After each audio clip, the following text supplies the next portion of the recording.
So my pleasure to invite Dr.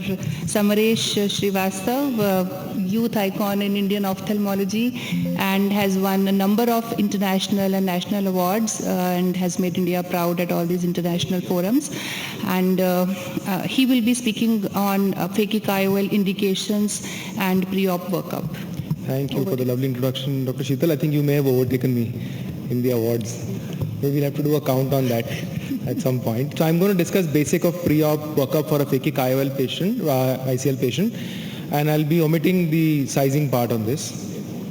So first thing to understand is what is a good patient for a phakic lens. So in my hands, I don't operate anyone less than 20 years with at least 1 year of stable refraction. Again, patients with high myopia, it depends on whether I treat 9 diopters or more. Sometimes I even treat lower diopters if the K readings are flatter or the patient is not the 100% suitable candidate for a LASIK surgery.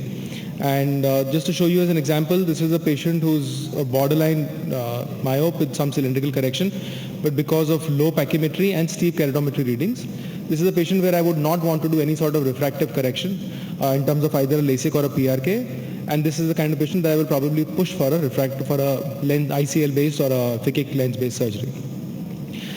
Some of the things that I follow in my clinic is always before planning, evaluating both the eyes, not only from the refractive point of view, but also as a complete unit. I start with ocular surface evaluation because a lot of these patients are chronic contact lens users and do come up with dry eyes, and post-operatively their visual outcomes may be marred by a poor ocular surface. It also gives us a wrong estimate of the patient's refractive error. So I tend to do a non-invasive technique. So one of the commonest techniques that I use in the clinic is to do a non-invasive breakup time on my topography, on a shine fluke topography. And I think all good new modern topographers do have this as an add-on software, and one can negotiate for free.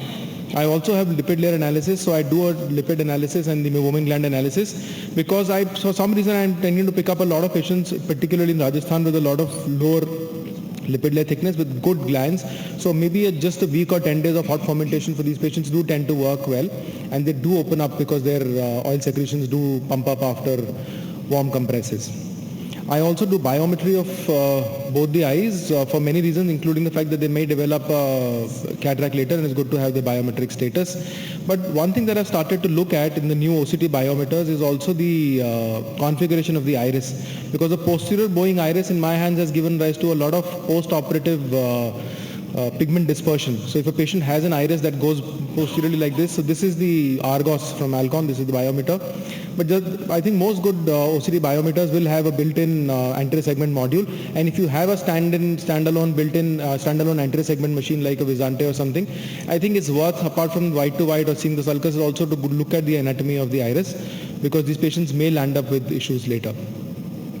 When it comes to cornea, I like to treat only regular corneal astigmatism, and I think that's the norm now. Everybody's looking at it. So it's very important to do a good topography. And again, my choice of topography would be a Placido over a shine fluke, simply because of the quality of data that it gives.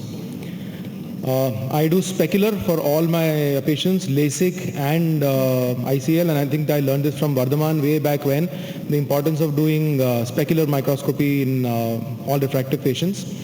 So this is a patient who's come up with a low myopia in my clinic and was counseled for a LASIK surgery, but the pachy is borderline, it's not visible here. But this is the endothelium. And honestly, I couldn't pick it up on a cursory slit lamp evaluation, and the peripheral cornea is okay. So I do understand that central cornea is a very poor indicator of how the endothelium is functioning. But if you have guttate like this, I would be very wary of doing any procedure, ICL or a LASIK, because of the fear of the flap not adhering well. So but this is a very important tool. So if you have a specular, it's always good to evaluate it and to document it, because if later something goes wrong, then you don't have to get the blame, or you don't touch a patient like that. Peripheral retinal evaluation is a must, but I also do OCT documentation for all these patients because their foveal, I need to document the fovea also for medical legal reasons, and because the machine is lying right there, it doesn't cost to click a button. So for whatever diagnostics I have in the clinic, if they have a role in understanding the eye in toto, I will incorporate them in my pre-op planning, starting from the ocular surface all the way up to the retina. Our team published this a few years ago, where we looked at the role of OCT as a diagnostic tool for a cataract surgeon, and we found out, we did a study where we masked the diagnosis, OCT diagnosis, to our retinal consultant, And for all those patients that the retina doctor says are okay, and you can go ahead and put a multifocal lens or an EDOF lens or whatever, they were EM, ERMs, vitreomacular tractions, pseudo holes, everything was being picked up. So it's very important to do an OCT and look at the macula, and if you feel something is subnormal, maybe not treat these patients. I also tend to document an imaging. But the one thing that I've started to do now over the last few years is, having burned my fingers, I also do a gonioscopy, not only to rule out narrow occludable angles, because that I think we can pick up with OCT also, but because I've operated on patients who were subclinical Fuchs, and they bled post-operatively. They were 6 post-op day, and at 1 week they went to Chennai to a colleague's place, and they had an 8-ball hyphema because the iris bled somewhere in the corner. I evacuated and it re-bled again after that. So I really burned my finger, and I do tend to do a gonio and hold it and see if I can, within my limited experience with gonio, any vessel, and then I would be a little scared in operating this patient. This is just a representation image which I picked up from a presentation to show, this is typically what would happen. We all know what Amsler's sign is, and we've seen it in cataract surgery, but there is no reason why it can't happen even in an ICL patient. So it's good to do that. Again, measuring wide to wide, Dr. Partha has discussed very well, so I'm not going to discuss, except for the fact that I don't like to use bulky instruments in the eye, so I use these old calipers, and then once I've measured the wide to wide on old calipers, I make a punch on a paper, and then I use the digital calipers to measure it, so that I don't want to put that bulky instrument on the patient's eye. It tends to scare them. While the age-old calipers that we were using for extracapsular are very fine, and patient doesn't see them in their visual field, so you can do it very quietly without scaring the patient away. Again, this is just to show you, despite all workup and everything, one patient that I would have done ICL for is this patient, and I wanted to show you this because this was just an absolutely normal pre-op workup, and you can imagine the amount of diagnostics that we're doing. Generally, nothing would go missed. So this patient had a very good straight docking, and notice when the laser fires, I'm making a 110 micron flap on a femtosecond platform in an absolutely normal eye. And I wanted to notice, to my horror, what I saw over here.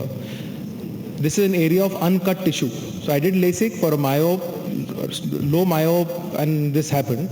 When I looked at the patient post-operatively, and now when I did the other eye also, but when I was ironing up the other eye, I could see the central epithelium in the central 4-5 millimeters moving freely. So one eye I abandoned. The previous eye I abandoned. I didn't lift the flap, but I thought maybe it's a paracan or something. And this is what the other eye, fortunately the other eye flap got cut and I fired. God was on my side. And I did call up again Vardhaman, and I asked him what's going on, and it turns out this patient had a subclinical epithelial basement membrane dystrophy.